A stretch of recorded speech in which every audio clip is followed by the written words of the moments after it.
Ladies and gentlemen, welcome back into HSL's Season 2 / Spring 2015 production of the Hearthstone League. It's L3, the bird getting some words with the one only Bloodspot as well.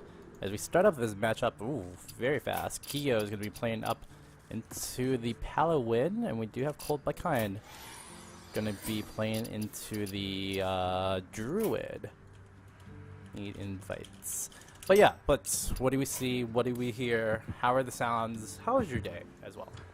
I think it was pretty good. Just spent it on Twitch, watched the finals for the King charity event in the LCS. So overall, it was just pretty chill day. How about yours?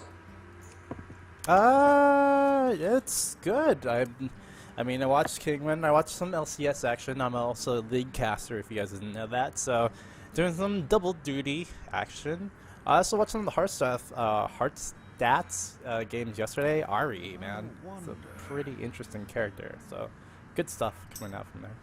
Should be able to join now. There we go.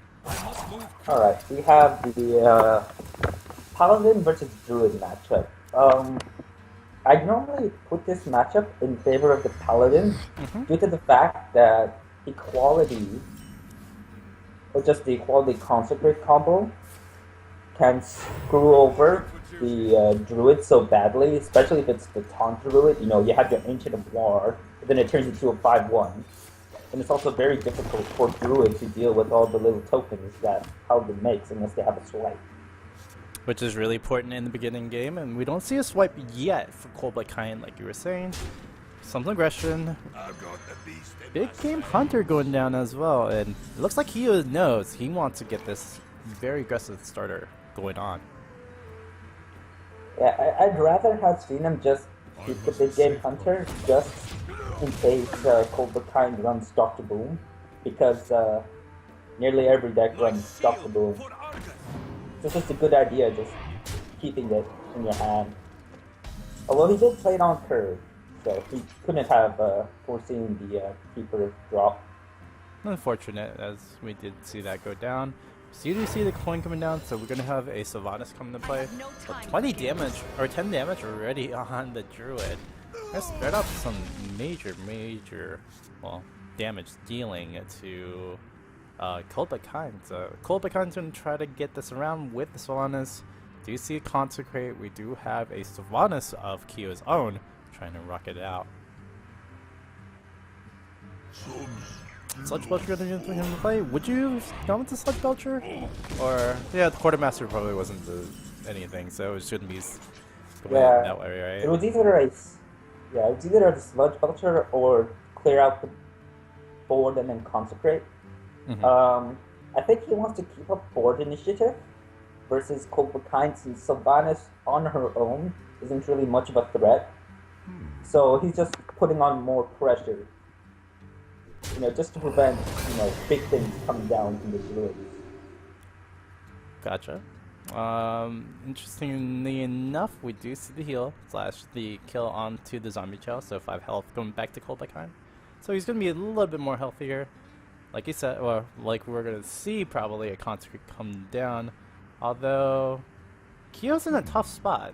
This is probably going to go off, and usually there is probably maybe a Spell Breaker or something for Paladin, but there's not many silences for Paladin, I don't think. Well, he could be holding out for a Masterful Battle. And, you know, if he can make all those tokens the Masterful Battle, then there's a good chance that the Sylvanas will just steal one of those tokens instead of a Sludge Belcher. See, double innovate scenarios come out. ColdButKind really wants to play defensively. Still a really good chance for Keyo to lose out on the Sludge Belcher, so he's kind of worried. He's going to play the Reinforcement to see if Sylvanas will take that instead of the Sludge Belcher. We're going to go with the RNG, and that is going to be... It looks like the 2-1's highlighted, but it's actually the Reinforcement that gets in. Beautiful Consecrate on top of a hero power. Good job by Keyo. Averting disaster. Perfect RNG for Keyo's part. Couldn't ask for anything more. And we do see the Sludge We're going to be taken down, and we're going to have Scenarios just being there. It's looking like Druid's losing a lot of steam. Wow, Paladin's picking up, and like you were saying, Paladin, if they can keep on having a pretty good board, oh my lord. Elder Priestkeeper on there as well. It's looking like Paladin is in charge. He didn't really need to put down the Elder Peacekeeper, but he just wants to have that 3-3 body on the board. We're probably going to see the Harrison Jones come down here from ColdButKind.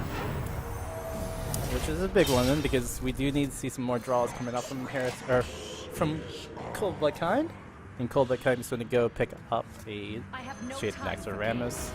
Sylvan's going to be played in and trading. Would you have done that? I would have just played the Consecrated and Hero Power, and then trade the 2-1 Defender Argus, because a Shade is a very annoying minion to deal with, and you already had the Consecration in hand to deal with it. And just killing off that 2-2 Shade is just such a heavy blow to the opponent. Is he gonna unleash the Shade? He's looking like it. Okay, well, in the end, it might not mean anything. Oh, a beautiful top deck coming up from Keyo. The Black Knight, your Night Bat delivery. Gonna go take down the Druid of the Claw easily off of that one. And a beautiful trade on the 3-1 as well. Just amazing, amazing stuff.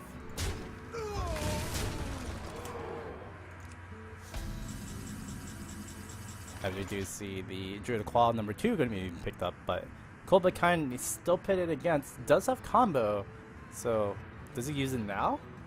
He's probably going to use combo to clear now. At least that's what I would do if I was in his position. Because Paladin didn't really have that much burst. Like, the most burst a standard control Paladin deck would have would be the Consecrating and True Silver play, but that's only 6 damage. So I would have liked to see the combo play to clear. Ooh. It's kind of dangerous for ColdButKind. If he actually just go, ooh, no, he might be just getting it tossed down. We'll see if we can get another point of damage. Nope, no other points of damage. So probably a Loatheb to secure this one. You're thinking, or Loatheb, Consecrate, possibly. yeah. Loatheb's going to take him out of combo range, and we do see a pretty much secure board. 2 health left for ColdButKind. HSL Lore can keep him alive longer, but there is 14 damage looking on the other side. Yep. Overall, the Druid versus Paladin matchup, would you say this is a very fair assessment of how it usually goes? It depends on the draws. ColdButKind had a very slow hand. He didn't have the turn 2 Shade with the coin innervate or coin wild growth start. So I feel it's rather unfair to look at it from a single matchup, because Druid had the swipe at the beginning. He could have snowballed the game out of control, but he just didn't have any responses towards the Paladin board, so Keyo just snowballed his winning position and won the game off that. And like you said, Keyo taking the 1-0 up for that one. ColdButKind is going to get into this next game. I don't have the game up right now, so let me know. Alright. If it's up to me. Okay. It's Keyo is still with the Paladin, and ColdButKind is playing what appears to be an oil road. Generally, Paladin tends to have a very bad matchup versus rogues due to the large amount of AoE that rogues have. You have the 2 Band of Knives, the 2 Blade Blades, and it's just so difficult for Paladin to just establish a board presence, with their muster for battles and whatnot, because all those tokens just die instantly. But if any of you were watching the Penguin.net charity finals today, and it was no big spoilers, but there was some good stuff. Keep on. there was life coach was playing as a paladin versus rogue, and Mm. he showed us what the paladin can do in this matchup in order to increase its chances of winning. Let me think. As we keep it going, I think I see Earthen Ring Farseer being played, but I can't see it being played right now. Yeah, Arzemin Farseer is played, even though he doesn't get the full heal value off of it. ColdButKind just wants to get the body out on the board. So, Life Coach played a pretty good Paladin matchup against this Royal Rogue.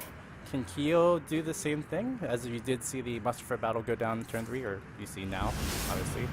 And we do have the hero going to be traded out. 2/1/1 still going to go right into the face of the Rogue. Blade Flurry could be a possibility. Do you still play the Paladin Strider at this moment? Especially with 3 damage looking at you? I possibly just Blade Flurry and Dagger up because it's turn 5, it's a quartermaster turn, and well, he decides to just take off one of the tokens instead. But I would have just either played with Thalnos and Blade Flurry, or just the Blade Flurry and Dagger up set up for a potential deadly poison sort of play next turn. As we see, ColdButKind now going to play it out a little bit more differently. Legendary Stalinus going to be coming down. Viscerate going to pop up onto the Sludge Belcher. 3-5 going down from that one. Going to dagger up, prep, and Deadly Poison. He's going to try to take the board on. Going to use up a lot of resources for this one. And ColdButKind going to try to get right back in. Oh, he didn't use prep and Deadly Poison, sorry about that, but he still used up enough of his cards, but a very, very good play.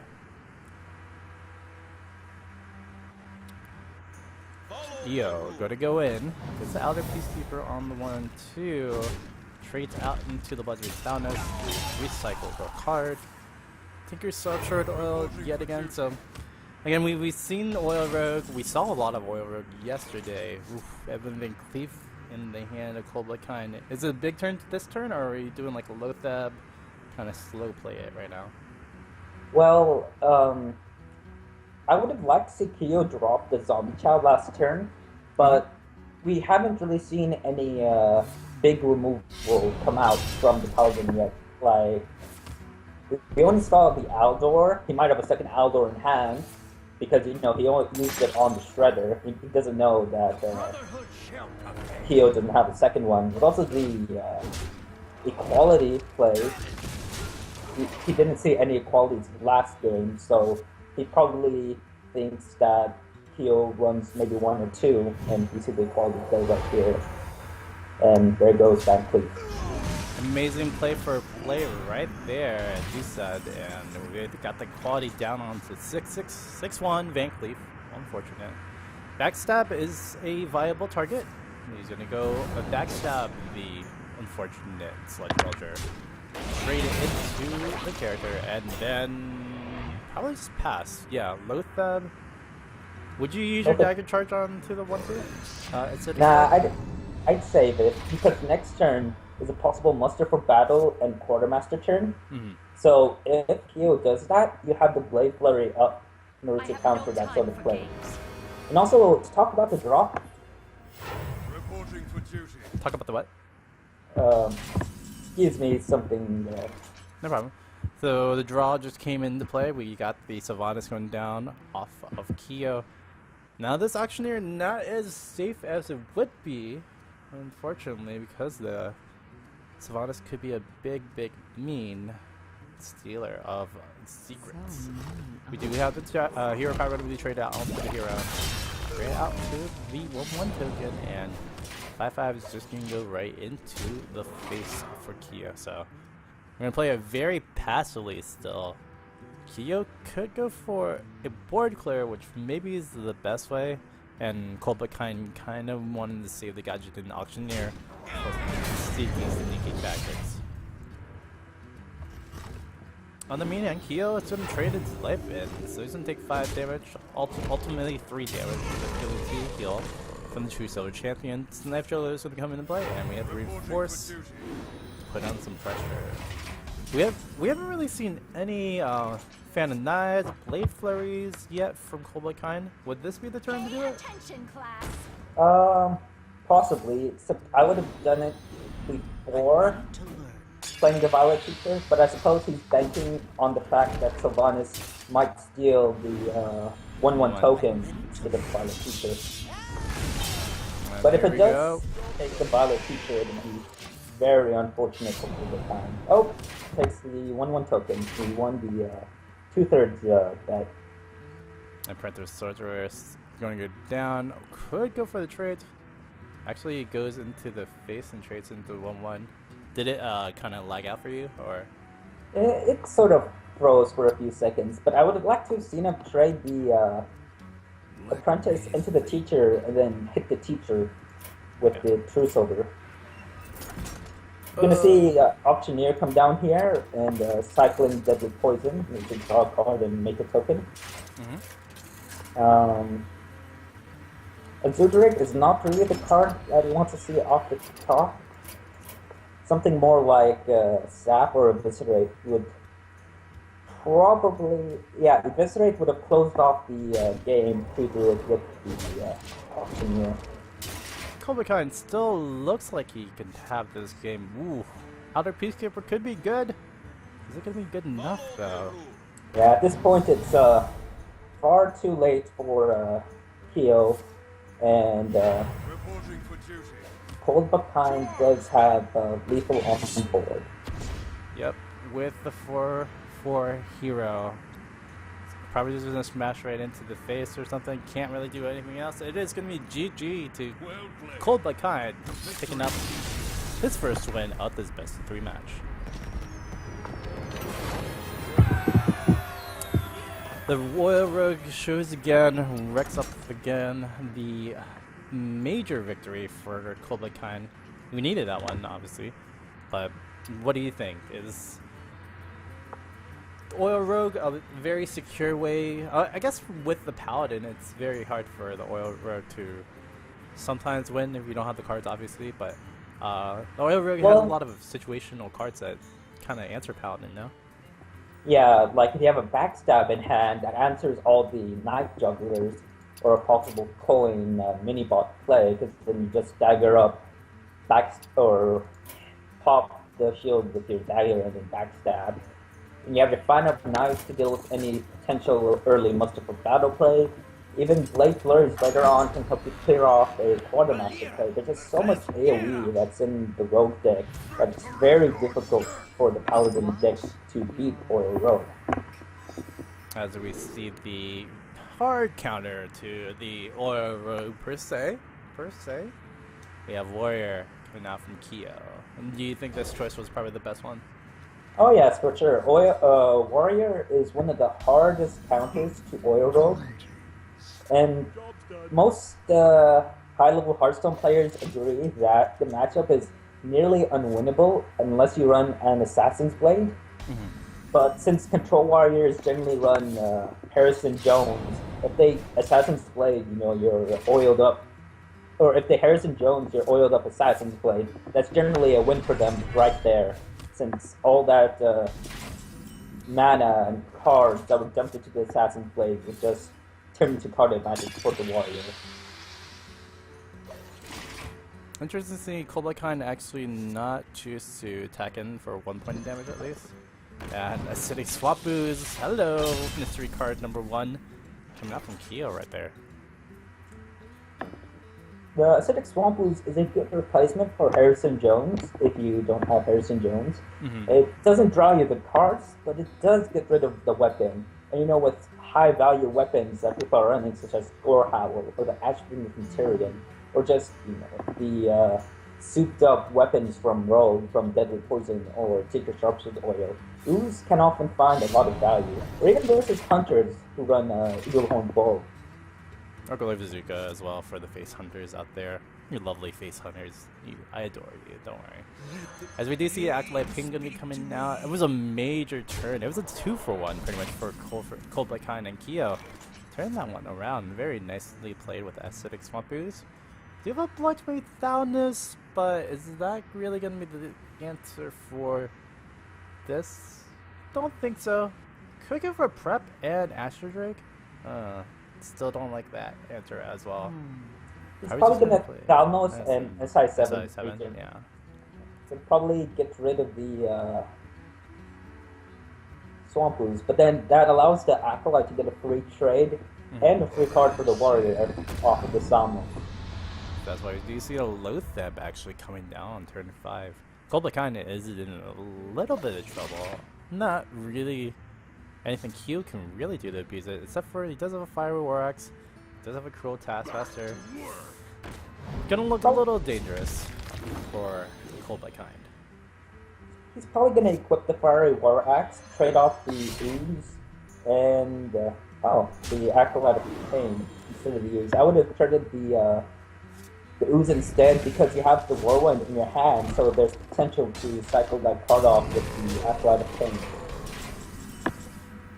Which would have been a good one too, because you don't really see silences or anything run for Oil Road, maybe a Sap if you really want to deny the draw, but it's just going to come back into play, so yeah, maybe a questionable choice by Keyo, but he wanted to have a 3-2 healthy, let's say, Swamp Ooze staring right in the face of ColdButKind, just reminding him, you know, weapons, they can get destroyed by other things as well. As we do see the Azure Drake going to be coming down, Sap going to be played, or Sap going to be drawn out. It's going to be played as well. Preparation, Blade Flurry. Is that the call that ColdButKind wants to do? I would have rather seen a Galno's SI7 play this turn, because with the Acolyte gone now, you don't have to worry about the free trade and free card draw from the Warrior side. Looks like he is going to do the Blade Flare instead. He's going to smash into the face for one and say goodbye, says Swamp Ooze and Cruel Taskmaster. We have a 4-4 on the board. Is that really going to be enough? Shield Maiden drawn as the top deck. Shield Block actually played out as the play. And trade into the 4-4 still and actually get a Whirlwind down.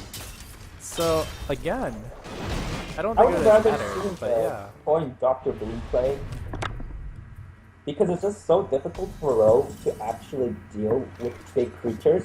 Like, they sap it, but they're still left with the Boombox, which I feel are probably more powerful than the 7-7 body of Dr. Boom.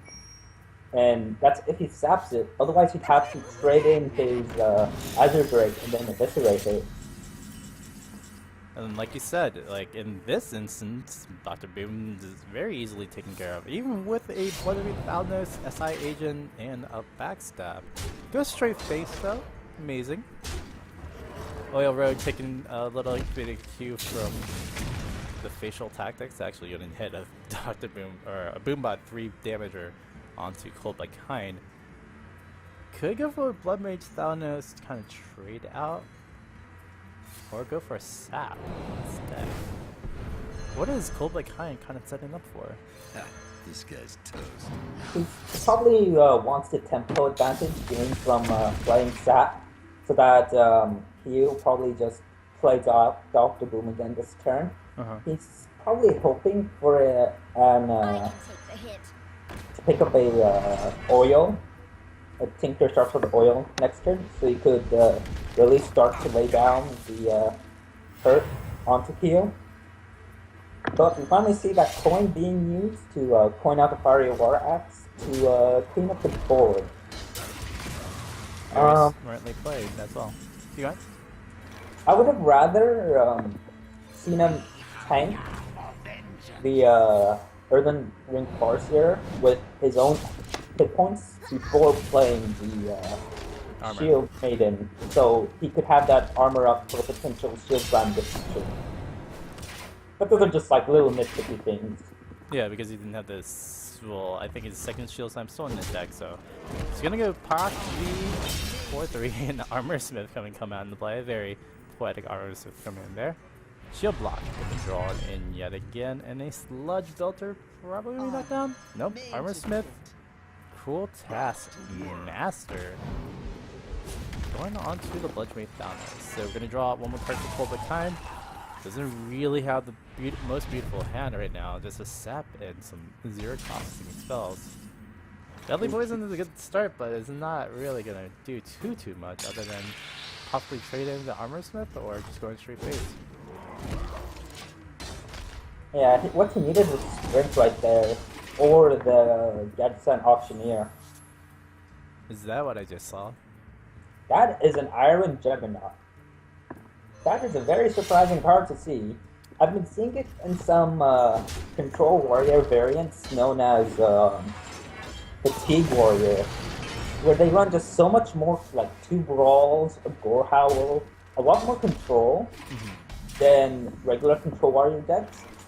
And they just, they still run the Alexstrasza and Gromosh finisher, but with the Iron Juggernaut there, that's also another sort of 10 damage, and they just sort of grind you out, you know, going through every single card in your deck until you finally reach that Burrowing Mine, and then that pops in your face for 10 damage. Pay attention, class. But also, the 6/5 body of Iron Juggernaut is nothing to laugh at, too. He has to deal with it. But it's also gonna be. Is he gonna have to trade in his hero power as well? Oh. Gives 2 free armor for Keyo. He's looking like the Warriors' Dame. Oh my gosh, I don't know if I'm gonna come out today with a Sludge Belcher. Is looking pretty downhill from here for Mr. ColdButKind. More armor coming out for Keyo. You see the Adjudric pickup. I don't know what can really save him though. When Van Cleef is just going to be a 4/4, not the biggest creep. But it's a body. This is a body. Like Dr. Boom's a body plus other bodies. The usual. Oh yeah. We're probably just gonna see Keyo go face at this point. He does have the or he had the Sludge Belcher. So he was kind of safe behind that. Mess up the unfortunate Dr. Boom yet again. Can he really do anything else? This guy's toast. He can trade into the Lothig in order to save himself for another turn, but he really needs card draw. At this point, the Warrior had just essentially emptied out all of ColdButKind's hand, and ColdButKind doesn't really have any more plays left to do. We see Dr. Boom come out again for the 3rd time. Lots of boom bots. Is he gonna go for the dream? Yes, he is gonna go for the dream. Ah, picked him out instead. Oh no, it says it's mine. Nope, it's a shiv. Every draw gets him that much closer to a mine of 10 damage. Nope, gets an Auctioneer. Doing the same thing as well. Preparation brings you into a sprint, which can't be used. GG, well played. Coming out for Keyo. Very nicely played from the Warrior coming out against the Oil Rogue. And this matchup just illustrates the weakness that Oil Rogue has to Control Warrior. With all the shield maidens and shield blocks and, you know, all your weapons, it's very easy to control the Oil Rogue board, and it's just so difficult for them to burst you down because since they don't have that much early game pressure, because their minions, Oil Rogue minions, don't really have early game pressure, so the Warrior can just sit there and just build up a ton of armor. And if you're staring down a Warrior with like 30 armor by turn 7 and you're this measly Oil Rogue player, there's nothing much you can do. As you just saw over there, the Oil Rogue could not gain anything. I mean, it didn't help that there was no sprints or anything coming up from the Oil Rogue. ColdButKind could not draw anything. I mean, at one point he had like Sap, a Backstab, and a Preparation as his hand, and it just did not look so good for him. And unfortunately, does take the loss in this show match. We do have Keyo picking up the win. Nice seeing Keyo being a pretty good boss into this game. We'll be starting up the next matchup pretty soon. It's I Spell Things versus the Doctor. I see Bravo's gonna be on too, so we'll see if we can fit him in somewhere if ever one of the other two don't show up. Otherwise, thanks again to our sponsors Twitch, Rocket, MSI, Newegg, Blizzard, and Jinx for helping out the HSL High School Star League Hearthstone 2015 spring semester. We'll be right back into the games in just a few. Don't you fret, don't you worry. Bloodspot and myself, L3RD, gonna bring it through.